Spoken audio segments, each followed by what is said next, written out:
Pois muito bem, ouvintes da Rádio Teletema e demais rádios parceiras, estamos recebendo hoje uma convidada muito especial, mas antes de apresentá-la, eu peço que você se inscreva no nosso canal aqui no YouTube, sim. Quem está curtindo a nossa entrevista aqui pelo YouTube, inscreva-se, ative o sininho para receber todas as notificações dos conteúdos que a gente posta por aqui e curta, compartilha com seus amigos as entrevistas, as chamadas, enfim, o conteúdo aqui da Rádio Teletema. Quem está ouvindo pela rádio, inscreva-se lá em youtube.com/Rádio Teletema, youtube.com/Rádio Teletema. Estamos recebendo aqui com muito prazer, com muita honra, ela que apresenta há quase um ano já o programa Querência Gaúcha. É, o programa Querência Gaúcha, que vai ao ar todos os domingos a partir das 8 da noite, aqui na Rádio Teletema. E também, antes do Querência Gaúcha, ela já nos trazia todos os domingos, aqui no programa Espaço da Inclusão com Felipe Diogo, o quadro Literatura em Foco. Ana Amaral.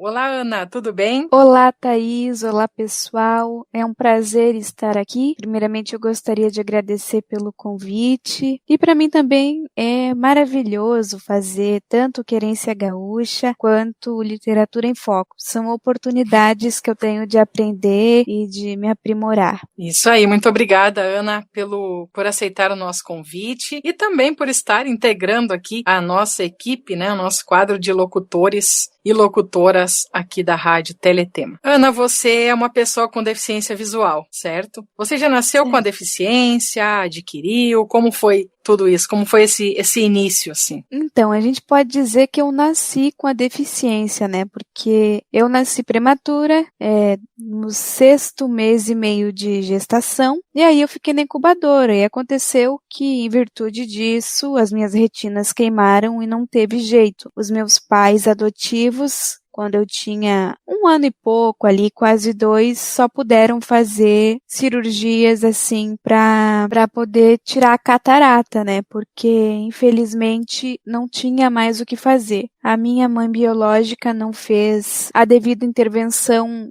que teria feito a diferença quando eu tinha 3 meses de idade, né? Se eu tivesse feito um procedimento com 3 meses de idade, ali eu poderia enxergar hoje 10%, mas infelizmente isso não foi possível, né? E em virtude disso eu acabei perdendo totalmente a visão, tanto é que hoje eu não vejo nem a luz. Mas a gente tem outras coisas, outras escolhas, enfim, outros nortes, né? Exatamente, o mesmo caso que o meu.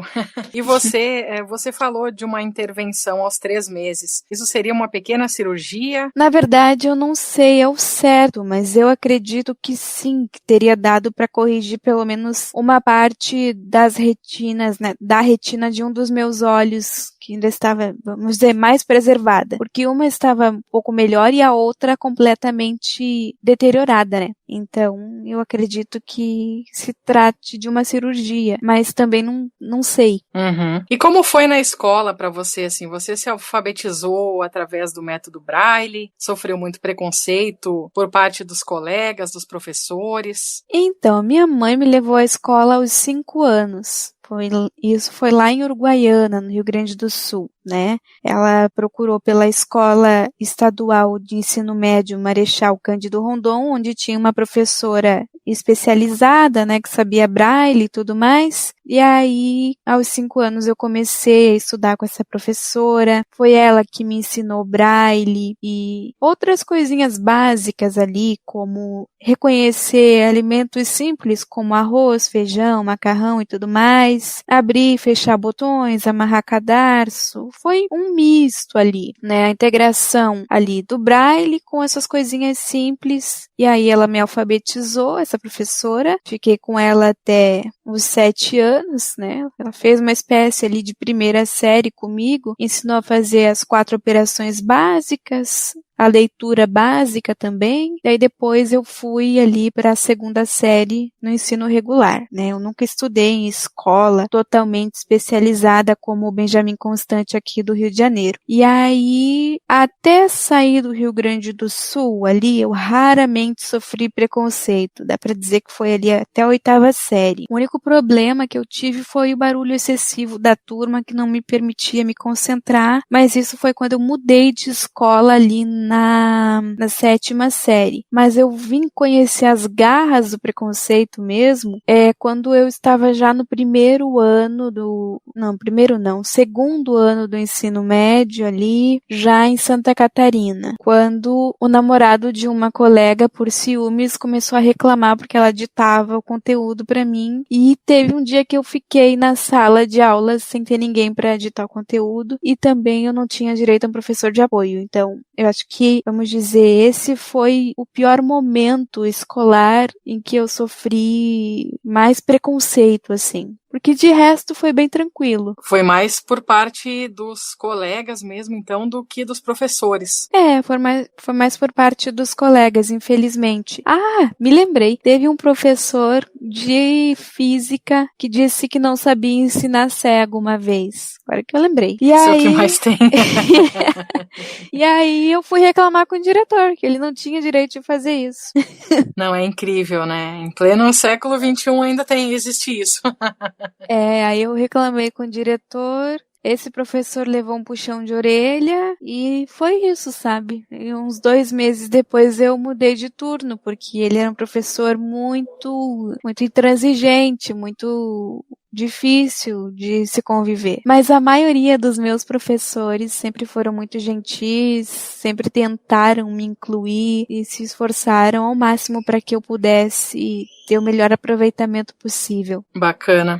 Você falou do preconceito em Santa Catarina. Você nasceu no Rio Grande do Sul, depois morou em Santa Catarina e agora está no Rio de Janeiro, né? Eu acredito que tenha bastante a questão também do choque cultural, como nós estávamos conversando ali nos bastidores, né? E muito mais empecilhos no caso da adaptação, né? Como foi para você essa questão da adaptação de um estado para o outro, depois para o outro? Então, existem algumas questões a serem consideradas em relação a isso. Por exemplo, em Santa Catarina, essa questão do preconceito ali por parte dos colegas foi um caso isolado, porque na maioria das vezes, né, o pessoal é super prestativo, ajuda a gente a atravessar a rua e tudo mais. Eu só notei uma certa frieza no começo, né, em relação assim, eu saí do Rio Grande do Sul e aí fui para Santa Catarina. Eu achei o pessoal um pouco mais frio, mas depois eu acostumei. Em que idade você saiu do Rio Grande do Sul? Eu saí, deixa eu ver, foi ali em 2012. Eu tinha 13 anos quando eu saí. Uhum.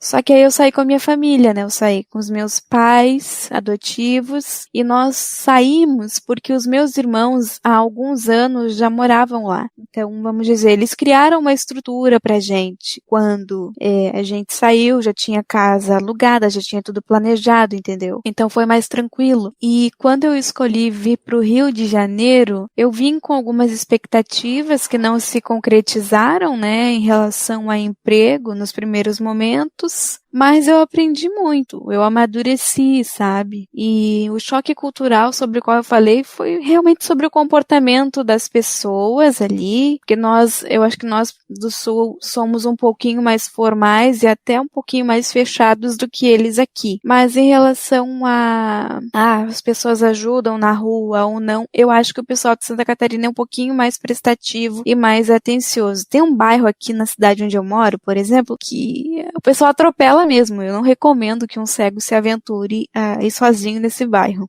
entendeu? Nossa!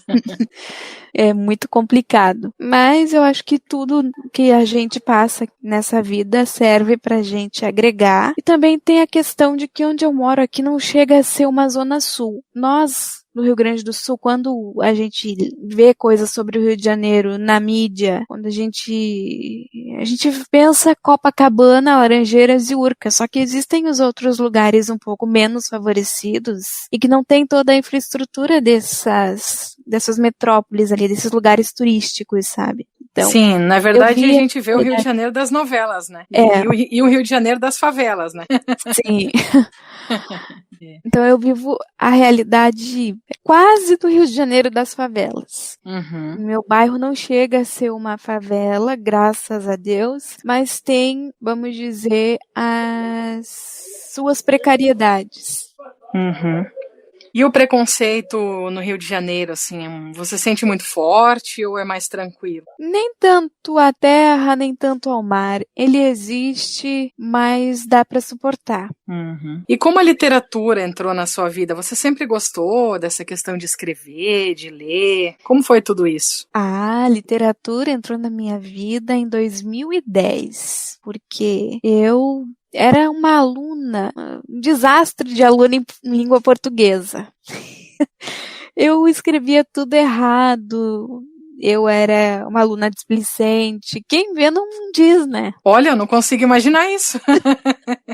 Pois eu era. Eu escrevia natureza com S. Eu escrevia precisa com SC. E aí um dia chegou uma professora da 4ª série pra mim e disse assim: Ana, preciso conversar contigo, senta aqui. Aí ela me disse como o estudo era importante, que eu poderia mudar o meu futuro através do estudo e tudo mais. Disse que a leitura abriria os meus horizontes. E sabe aquele professor que tem uma pontinha de espírito paternal ou maternal? Uhum. Então, essa professora, ela tinha isso. Ela falava sem gritar, ela agia como se tivesse todo o tempo do mundo e toda a paciência do mundo. E as palavras dela viraram uma chave, aí eu comecei a refletir. E aí, no final daquele ano, eu fiz uma promessa, né? Eu disse que a partir do próximo ano eu ia começar a ler, ia mudar a minha própria vida. E foi o que eu fiz. E eu comecei esse processo com Harry Potter. Eu comecei a ler, comecei a criar disciplina para estudar. Aquele foi o ano que eu tirei as notas mais altas de toda a turma. Nossa, você já começou pelo maior livro em braille da história da literatura.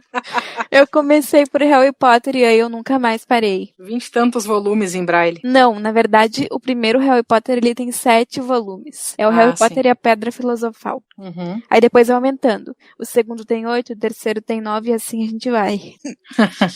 Nossa, mas que bacana. E tu leu todos? Na verdade, eu li até o terceiro em braille, depois eu reli tudo, né? Mas aí foi em áudio.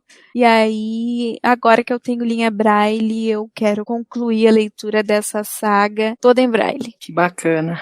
Muito legal. E aí você escreveu um livro, né, em 2013. Foi, e tudo começou por brincadeira mesmo. Numa noite de inverno, eu estava sem nada para fazer. E aí eu disse, vou começar a escrever um diário aqui. Sentei no meu quarto era bem pequenininho, tinha uma cama de solteiro, umas coisinhas assim, era bem simples mesmo lá em Uruguaiana. E aí eu disse, vou sentar aqui. Coloquei o computador no colo, assim, e comecei a refletir, a escrever sobre as viagens que eu tinha feito, sobre como tinha sido a visita do meu irmão e da minha cunhada, sobre como tinha sido o show do Daniel Torres, sabe? Fui escrevendo. E aí não sei o que me deu, alguns meses depois, que eu mostrei para uma das minhas professoras. Nessa época eu já estudava numa escola mais próxima de casa, e aí eu mostrei esse material, e ela disse, nossa, que histórias bacanas, bem escritas e tudo mais. E aí ela decidiu me propor que aquilo se transformasse em um livro. E aí no final do ano esse livro foi publicado com ilustrações feitas por um menino lá da escola também. Cada história que eu escrevi, né, para cada história que eu escrevi, ele fez um desenho. E aí foi bem bacana. A única coisa que eu lamento nesse caso é que nós não conseguimos fazer exemplares em braille, mas foi muito bacana. Eles fizeram 100 exemplares em tinta e esse livro foi lançado na Feira do Livro, né, da cidade, assim. Eu me tornei popular na cidade por causa desse livro. Que bacana. E qual é o nome do livro? É Minhas Histórias, só que não está publicado em nenhum lugar, nem na Amazon, nem nada. A única publicação, quer dizer, a única cópia que existe digitalizada está em meu poder. Olha, eu quero, hein? Eu quero ter a oportunidade de ler. Vou te mandar por e-mail, muito legal. Você precisa compartilhar, começar a comercializar ele aí. Ó, fica a dica aí. Que bacana. E depois disso você escreveu mais livros? Não, depois disso eu escrevi várias poesias, mas estão todas na gaveta. Tem que desengavetar esses projetos aí, hein? O meu namorado Marcos que diz, publica, mas claro, faltou coragem. E hoje quem é a tua inspiração maior, assim, para escrever, por exemplo? Olha, a minha inspiração maior, eu acho que seria a vida. Cada dia que a gente acorda e vê o sol na janela, tem saúde, tem a oportunidade de errar, de acertar, de tentar realizar os nossos sonhos, de realizá-los, por que não? A minha maior inspiração é cada oportunidade que a gente recebe, né? Cada presente que Deus nos dá. É verdade, essa é a mais pura verdade. Bacana demais. Ana, e como veio o convite do Felipe para você fazer aí o Literatura em Foco e sucessivamente aí o Querência Gaúcha, aqui na Rádio Teletema? Na verdade, fui eu que tomei coragem e me ofereci. Eu perguntei, Felipe, será que tem vaga lá na rádio para eu fazer alguma coisa? Porque eu gostaria de contribuir de alguma forma, assim, de compartilhar um pouquinho de conhecimento, levar um pouquinho de cultura, sugerir livros. Aí ele gentilmente me forneceu um espacinho no Espaço da Inclusão. Aí eu comecei a apresentar o Literatura em Foco. E aí depois eu conversei com você, lembra? E falei sobre o Querência Gaúcha. Sim, com sobre certeza. A minha ideia. Não, e foi muito interessante porque eu jamais imaginei que você gostaria de fazer um programa aqui na rádio. Senão eu já teria convidado bem antes, né? Quando começou lá o Literatura em Foco, que a gente começou a conversar e tudo mais. E depois a gente falou e o programa aconteceu e tá aí no ar até hoje. Já tem mais de, acho que já 30, quase 40 edições, né? Já, Querência Gaúcha. É sim. Muito bacana mesmo, muito legal.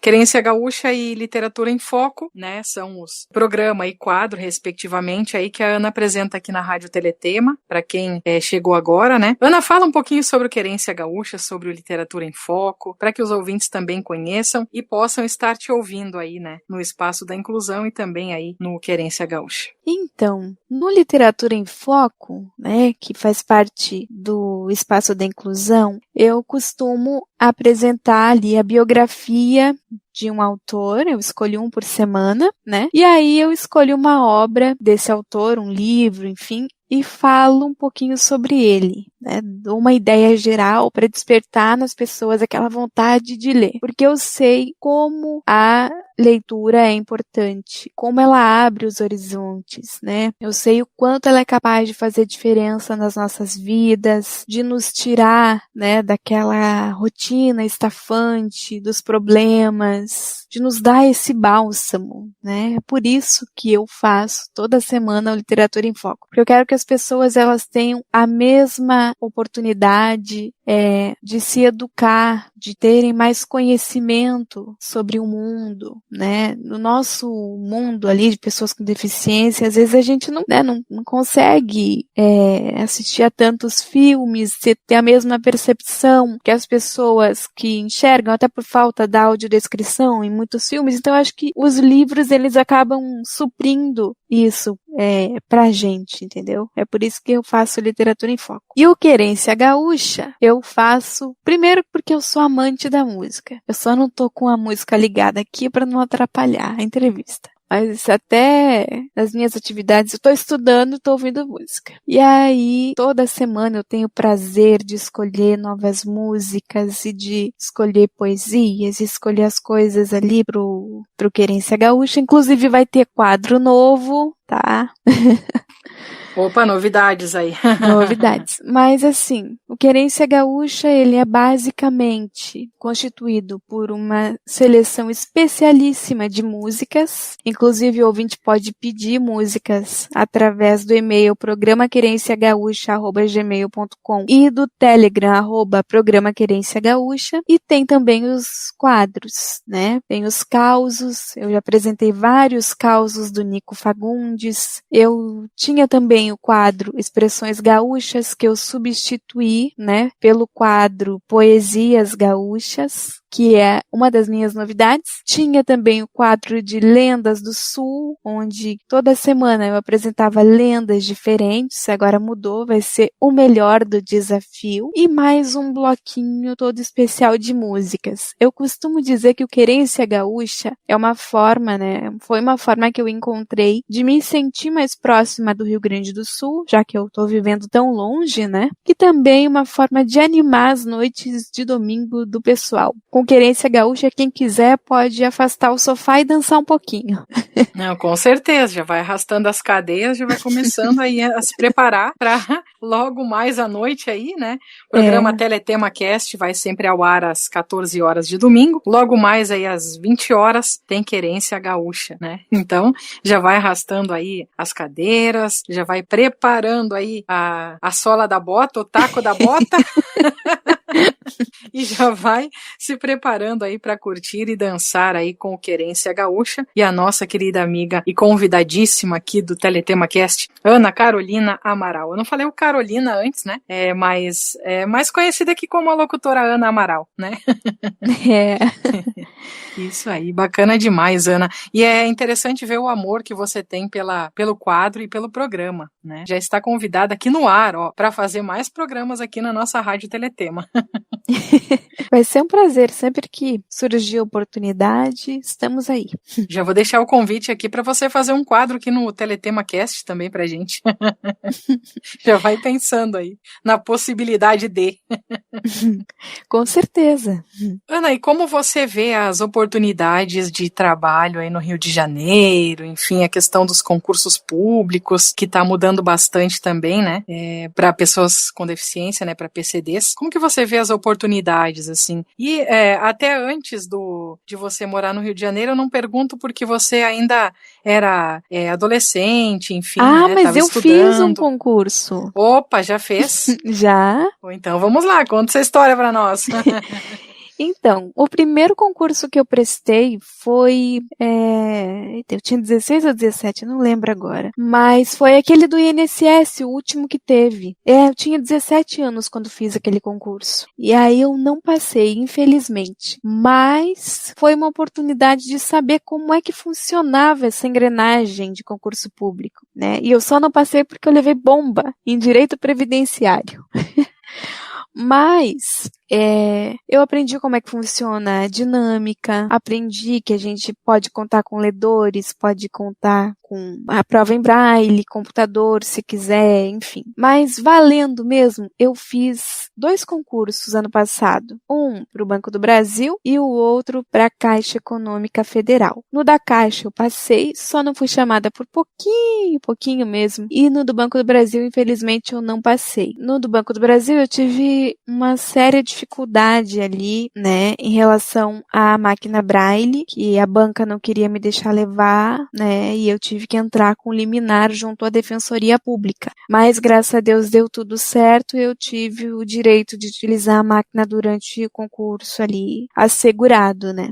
Isso é importante você falar, Ana, porque até se tiver alguém nos ouvindo que também teve problemas com alguma banca, ou até mesmo alguém de banca, né, da banca ouvindo, né, que possa já estar solucionando aí para os futuros concursos públicos, né, esses pequenos poréns, esses pequenos probleminhas que a gente enfrenta aí com relação também às inscrições, tem que pegar laudo disso, laudo atualizado, específico, então é bem complicado, às vezes é muito burocrático para nós também, né. Aí a gente tem 2 preocupações, a de estudar tanto quanto todo mundo e as preocupações com as tecnologias assistivas e os laudos, né? Eu mesmo tive que pagar consulta particular para conseguir laudo, porque se eu esperasse pelo SUS, eu acho que eu estaria até hoje pendurada na fila. E aí às vezes parece que eles não querem mesmo que a gente faça os concursos, porque é uma burocracia atrás da outra, né?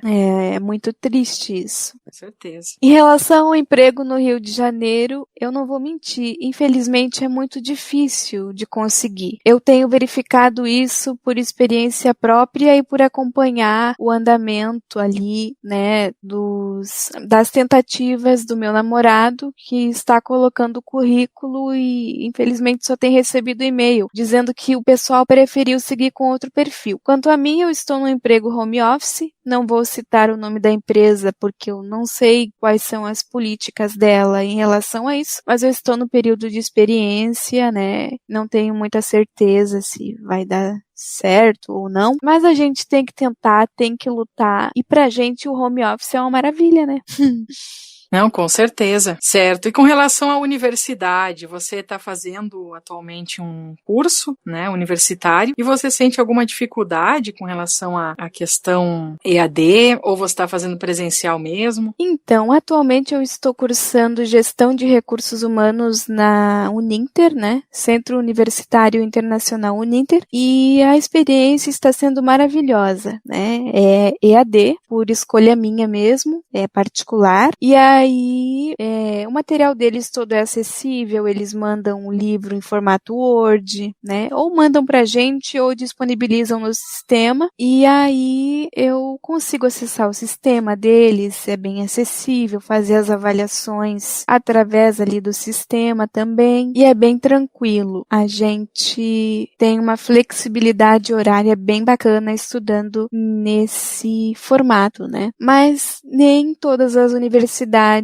têm tanta acessibilidade assim. Eu já estudei em outra, né, que infelizmente não me deu todo o suporte necessário e por isso eu desisti do curso. Então, quem quiser EAD tem que tomar muito cuidado, tem que procurar referência, preferencialmente de outras pessoas cegas que utilizem leitor de tela e sistemas, enfim, para não passar pelo que eu passei, né, de ter que largar o curso no comecinho por causa desses problemas. Você já tem alguma formação ou vai ser a primeira desse curso que você está fazendo atualmente? Essa, se Deus quiser, vai ser a minha primeira graduação, né? Eu já tentei outras vezes, eu fiz quase 2 anos de letras, também na Uninter, mas eu precisei sair, né, por falta de identificação mesmo com o curso. E o susto veio quando eu tive que fazer meu primeiro estágio, que eu percebi que não me identificava com a área. Eu saí quase louca de dentro da sala de aula. Nem me fale, eu fazia esses trabalhos de palestra para alunos, né, de sala de aula regular, e meu Deus, é tenebroso mesmo, principalmente crianças, assim, jovens, né, de, sei lá, 12, 13 anos, nossa, é bem complicado, né, já para o ensino médio já era bem mais tranquilo, mas para o ensino fundamental, não faço mais isso. Como eu sou apaixonada por literatura, pode ser que no futuro, né, quando eu estiver com a vida um pouco mais estabilizada, uma condição financeira melhor, enfim, talvez eu até tente fazer letras novamente por prazer, mas aí vai ser bacharelado, não vai ser licenciatura, pelo amor de Deus. Eu te vejo fazendo letras, assim, né, ou pedagogia, alguma coisa assim, mas já pedagogia já dá para descartar, né?